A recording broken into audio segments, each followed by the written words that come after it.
سب سے اہم رشتہ خامد اور بیوی ہے. سب سے اہم رشتہ خامد اور بیوی ہے. سب سے اہم رشتہ خامد اور بیوی ہے. یہ میں ہوائی فائر نہیں کر رہا. گنو ماں باپ کے لیے کتنی آیات ہیں؟ چند. ماں باپ کے عظمت احترام چند آیات. اولاد کے لیے چند آیات. بہن بھائیوں کے لیے چند آیات. لیکن خامد اور بیوی کے لیے سینکڑوں آیات ہیں. پورا مضمون چلتا ہے. پوری سورت چلتی ہے کہ ایک گھر کیسے آباد ہو. قرآن نے کس رشتے پر زور دیا وہی اہم ہو. کتنا یہ رشتہ ذلیل ہو چکا ہے. کتنی بیویاں روزانہ مار کھاتی ہیں. کتنی بیویوں کو مارا جاتا ہے, گالیاں دی جاتی ہیں, ان کے ماں باپ کو گالیاں دی جاتی ہیں, ان کے بہن بھائیوں کو گالیاں. ساس سسر کتنی ننگی تلوار ہیں. تم سارے علماء مفتی بیٹھے ہو, کہیں ساس بہو کے رشتے کے کوئی حقوق آئے ہیں؟ کہیں سسر اور بہو کے رشتے کے کوئی حقوق آئے ہیں؟ لیکن میرا معاشرہ سارا حق ساس سسر کے آنے والی بہو پر ڈالتا. خامن تو بیچ میں شامل واجہ ہے, بچو پتہ نہیں کدو آ گیا, تو پہ چھانٹ سانو کرن دے جو کرنا. ایک عورت جب ماں ہوتی ہے تو روئیں سے محبت کے چشمے, جب ساس بنتی ہے تو روئیں سے زہر اگلنے لگ جاتی. یہ کیا معاشرہ ہے؟ اس معاشرے نے کو ہم, یہ علماء کا قصور ہے کہ انہوں نے معاشرت نہیں سمجھائی. اچھا, ایک اس رشتے کی اہمیت اس وجہ سے سینکڑوں آیات ہیں. ایک اس کی کمزوری اس وجہ سے, اس کو بچانے کے لیے, چونکہ ماں بیٹے کا رشتہ ٹوٹتا نہیں, بہن بھائی کا رشتہ ٹوٹتا نہیں, باپ بیٹے کا رشتہ ٹوٹتا نہیں, خامند بیوی کا رشتہ ایک بول پر ٹوٹ جاتا. اس کو بچانے کے لیے ادھر سے. اس لیے یہ فقہا کہیں گے کہ اللہ تعالیٰ نے بیوی کا حق رکھا کہ الگ گھر دو. اگر وہ مالدار ہے تو الگ گھر دے, تاکہ وہ میاں بیوی زندگی شروع کریں. ان کے مسائل تھوڑے ہوں گے. بیچ میں ساس بھی آ گئی, بیچ میں سسر بھی آ گیا, بیچ میں نند بھی آ گئی, دیور بھی آ گیا, بھابیاں بھی آ گئیں. وہ دیکھتی ویسی چٹنی بن گئی پہلے دن. چند دن پہلے ہمارا ایک ساتھی ہم بتا رہا تھا جی کہ وہ صاحب جب بیوی کو مارتے تھے نا تو ساتھ ان کے ابا بھی آ جاتے, ان کی اماں بھی آ جاتی, ان کی بہن, ان کے بھائی, سارے مل کر بیوی کی پٹائی کرتے تھے. اور بڑا دیندار گھرانہ کہلاتا تھا وہ علاقے کا. اگر وہ الگ گھر نہیں لے کے دے سکتا تو کرائے پر لے کر دے, اس کو الگ رکھے. اگر اس کا مطالبہ ہے, مطالبہ نہیں پھر تو ٹھیک ہے. اگر کرائے پر بھی لینے کی سخت نہیں تو گھر میں پورا پورشن اس کو لے کر دے, پورا پورشن دے جس میں وہ آزاد ہو. اگر اس کی بھی ہمت نہیں تو ایک کمرہ, ایک کچن, ایک ٹوائلٹ اس کا الگ ہو جس میں اور کوئی نہ ہو. اگر اس کی بھی ہمت نہیں تو پھر روزے رکھے, تسبیح پڑھے, کسی دین کو برباد نہ کرے, پھر کسی کی بیٹی کو برباد نہ کرے, پھر اپنے روزے رکھے. یا معاشر الشباب من استطاع منکم البعۃ فلیعفل وان لم یستطع فعلیہ بالصیام. روزے رکھو, تسبیح پڑھو, کسی کی بیٹی کو برباد نہ کرو. یہ بہت خوبصورت رشتہ ہے, لیکن جوائنٹ فیملی سسٹم نے اسے تباہ کر کے رکھ دیا. جوائنٹ فیملی سسٹم بہت اچھا, مشترکہ نظام زندگی بہت اچھا تھا جب ایک دوسرے کے حقوق کا پتہ تھا. اب حقوق کا نہیں پتہ, لہذا ادھر سے آگ, ادھر سے آگ, ادھر سے آگ, ادھر سے آگ. میں سر درد کا مریض ہوں, تھوڑی تھکاوٹ شروع ہو جاتا, فاقہ شروع ہو جاتا, تو میں روزے رکھنے کے لیے مری چلا جاتا ہوں کہ بھئی چلو کوئی ٹھنڈک, روزے کا لمبا ہونا اور ٹھنڈک شاید اس کو کچھ وہ بیلنس کر دیتا ہے. تو میں کچھ 3-4 روزے پھر بھی چھوٹ جاتے ہیں, لیکن اکثر پورے ہو جاتے ہیں. تو بھوربن میں وہاں ایک جگہ میں ٹھہرتا ہوں, تو عصر کے بعد میں تھوڑا بیان کرتا ہوں معاشرت پر. تو پہلی دفعہ جب میں وہاں ٹھہرا تو 8ویں دن امام مسجد کی بیوی آئی ہمارے پاس, میری بیگم کے پاس, کہ جی بیگم صاحب میں نے آپ کا اور مولانا کا شکریہ ادا کرنا ہے کہ آج میری زندگی کا پہلا ہفتہ ہے میرے خامند نے مجھے مارا نہیں. پہلا ہفتہ. امام مسجد, امام مصلی پہ کھڑے ہونے والے, کہا پہلا زندگی کا ہفتہ ہے میرے خامند نے مجھے مارا نہیں, ورنہ میری ہر دوسرے دن پٹائی ہوتی تھی.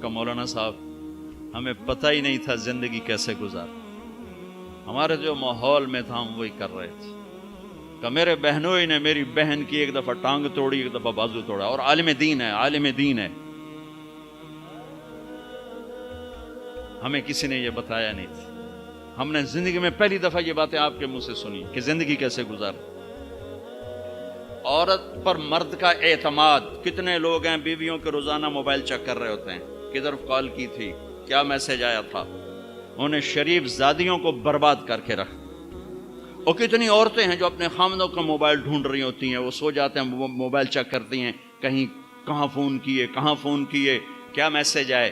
اس بد اعتمادی نے کتنے گھر اجاڑ دیے۔ ابھی ایک طلاق ہوئی ہے میری اپنی فیملی میں، ابھی طلاق ہوئی، کہ اس کم بخت کو اتنا شک تھا کہ متقی ترین بچی کو اس نے طلاق دی۔ شک۔ شیطان کو کیوں خامند اور بیوی کا جھگڑا سب سے زیادہ پسند ہے کہ چھاؤں ہٹ گئی اور اگلی نسل تباہ ہو گئی۔ شیطان روزانہ کچہری لگاتا ہے، پوچھتا ہے آج کیا کیا، کوئی کچھ کہتا ہے، کوئی کچھ کہتا ہے، سب کو ٹھنڈا جواب دیتا ہے، ٹھیک۔ ایک شیطان کھڑے ہو کر کہتا ہے حضور میں نے میاں بیوی کو لڑایا، تو کم وقت اپنی ایسی یوں اچھلتا ہے، تو ہے جو کر کے آیا ہے، آجا، اس کو گلے لگاتا ہے، اس کو اپنے پاس بٹھاتا ہے، کہتا ہے یہ ہے وہ کام، کیوں کہ اس نے چھاؤں ہٹا دی، اس نے نیند اجاڑ دی، اس نے بارشوں کو روک دیا۔ کیا ہوگا؟ زمین بنجر، نیندیں برباد، اعتماد ختم، نسل برباد۔ کیوں طلاق کو سب سے زیادہ بدترین حلال کہا؟ کیوں میرے نبی نے فرمایا علی طلاق سے بچنا؟ امام غزالی کی روایت ہے کہ جس کی بیوی بدتمیز اور اس نے صبر کیا، جس کی بیوی بدتمیز اور اس نے صبر کیا تو اسے وہ اجر ملے گا جو نوح علیہ السلام اور لوط علیہ السلام کو ملا۔ جس کا خامد بدتمیز اور اس کی بیوی نے صبر کیا تو اسے وہ اجر ملے گا جو حضرت آسیہ کو فرعون کی زوجیت میں ملا۔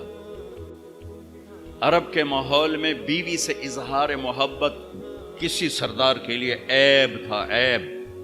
معشوق کے لیے اظہار محبت فخر تھا، اس کے لیے شعر و شاعری فخر تھا، لیکن مجھے بیوی سے پیار ہے یہ موت۔ ماحول ایسا ہے کہ بیوی سے اظہار محبت عیب ہے اور معشوق سے اظہار محبت فخر ہے۔ اس ماحول میں میرے نبی مسجد نبوی میں ہیں اور آپ کے گرد مجمع ہے، اور ایک شخص پوچھتا ہے یا رسول اللہ من احب الناس الیک، کان میں نہیں، کھل کے پوچھتا ہے، آپ اس کے کان یا رسول اللہ من احب الناس الیک، آپ کو سب سے زیادہ کس سے پیار ہے؟ آپ نے زور سے کہا عائشہ سے۔ عائشہ سے مفتی نعیم کہے گا؟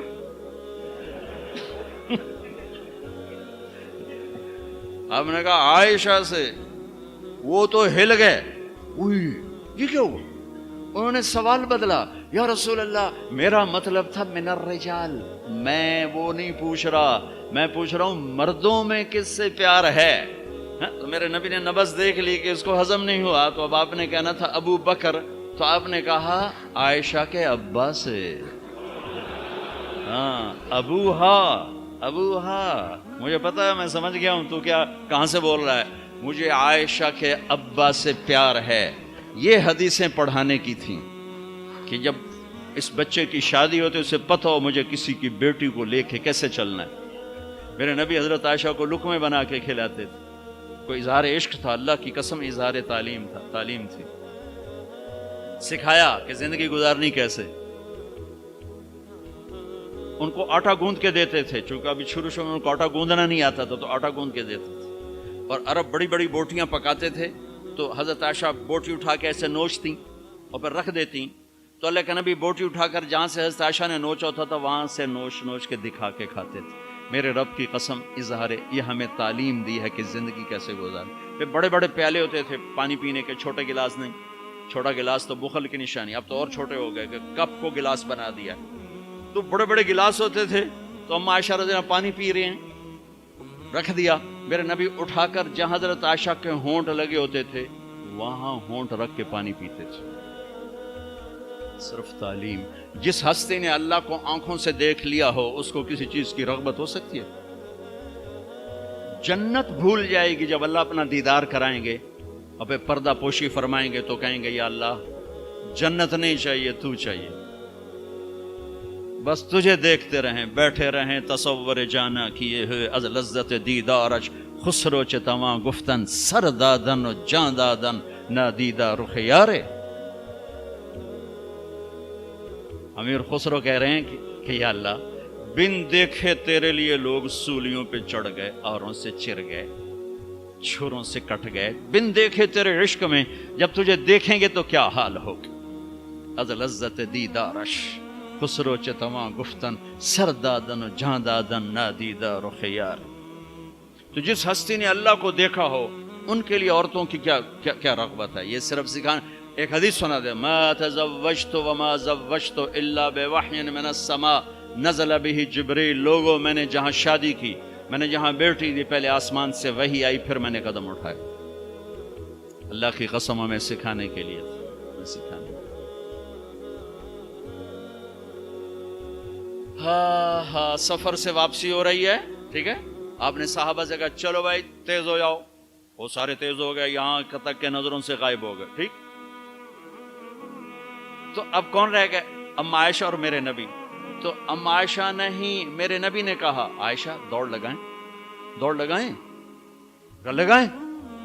اللہ اکبر. مفتی نعیم کا اتنا بڑا پیٹ، یہ دوڑ لگائے گا بیگم کے ساتھ؟ اور مولا منظور مینگل کا اس سے بھی بڑا ہو گیا، یہ لگائیں گے؟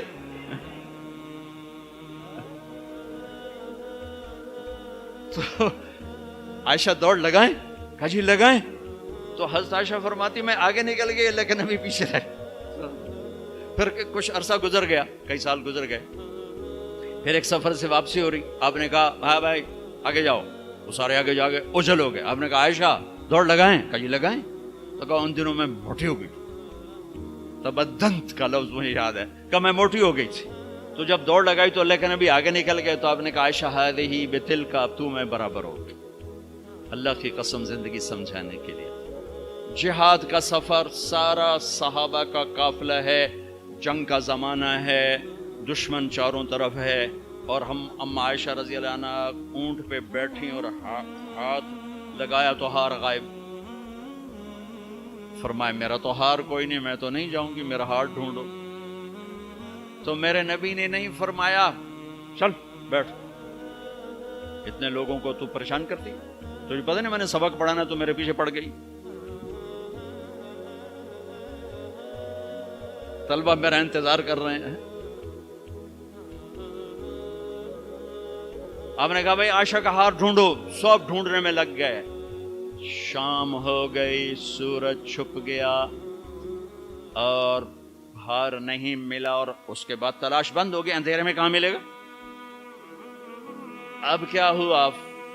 پانی رات کو عشاء میں ختم ہو گیا، فجر کی نماز کا وقت داخل ہونے والا ہو گیا اور پانی کوئی نہیں، تیمم کی آیات نہیں اتری. لوگوں نے ابو بکر کو تانے دینے شروع کہ تیری بیٹی کی وجہ سے اب نماز کا کیا بنے گا.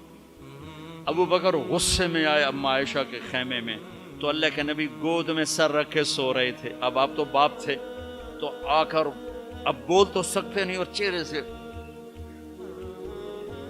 دوری تیری وجہ سے ہو، اور یہاں پسلی میں ماری انگلی، زور سے انگلی ماری. تو کہتے میں ایسے سخت ہو گئی تاکہ میرا بدن حرکت نہ کرے کہ کہیں اللہ کے نبی اٹھ نہ جائیں. تو چہرے سے غصے کا اظہار کر کے، اور تو اللہ نے آیات تیمم اتار دی. اس موقع پر تیمم کی آیات پہلی دفعہ 8000 سال میں یہ ہونے لگا ہے. بھلا مٹی سے آدمی صاف ہوتا ہے اور گندا ہو جاتا ہے؟ اللہ نے کہا نہیں، فتیمم، چلو تیمم کرو. اب سارے صحابہ میں خوشی کی لہر، اور سعد بن عبادہ کہنے لگے اے آل ابو بکر، یہ پہلی تو نعمت نہیں ہے جو تمہارے گھرانے کے طفیل ہمیں ملی ہے، اس سے پہلے بھی بڑی نعمتیں تمہارے گھر کی طفیل ہمیں ملی ہیں. اللہ نے تیمم کی آیت اتار. میرے نبی نے قافلے کو نہیں چلایا، یہاں تک کہ حضرت عائشہ نے کہا اچھا یا رسول اللہ اب چلیں، ہار کو چھوڑیں. پھر میرے نبی چلے، اور جب اونٹنی کو اٹھایا تو ہار اس کے نیچے پڑا ہوا تھا، وہ سارا باہر ڈھونڈتے رہے، ہار نیچے چلا گیا تھا گر کر. یہ میرے نبی کی زندگی ہے. یہ مینگل صاحب سے کہتا ہوں پڑھائیں، مفتی نعیم سے کہتا ہوں یہ زندگی پڑھائیں کہ ان کی بیویاں ان کو دعائیں دیں، ان کے ماں باپ ان کو دعا دیں، ان کی اولاد ان کو دعا دے. وہ باپ نہیں ہے جس کو دیکھ کے بچے ڈر جائیں، وہ تھانے دار ہے. تھانے دار بیٹھو ہے. وہ استاد نہیں جس کو دیکھ کے شاگرد ڈر جائے، وہ تھانے دار ہے. وہ خامد نہیں ہے جس کو دیکھ کے بیوی سہم جائے، وہ تھانے دار ہے. خامد وہ ہے جس کو دیکھ کے بیوی خوش ہو، باپ وہ ہے جس کو دیکھ کے اولاد خوش ہو، استاد وہ ہے جس کو دیکھ کے شاگرد خوش ہو. اگر زندگی کو نکھارنا ہے، ضبط کرنا سیکھو، برداشت کرنا سیکھو، غصے کو پینا سیکھو. یغلبن الکریم ویغلبہن اللئیم. اللہ اکبر. میرے نبی نے فرمایا اخلاق والے پہ بیویاں غالب آ جاتی ہیں اور بد اخلاق بیویوں پہ غالب آ جاتے ہیں. لَأَنْ أَكُونَ مَغْلُوبًا كَرِيمًا أَحَبُّ إِلَيَّ مِنْ أَكُونَ غَالِبًا لَئِيمًا. میں اخلاق والا بن کے بیوی سے دب کے رہوں، یہ مجھے پسند ہے اس بات سے کہ میں بد اخلاق ہو کر، کمینہ ہو کر بیوی پہ غالب آؤں. لئیم بد اخلاقی کی آخر جس کو ہم کمینہ کہتے ہیں.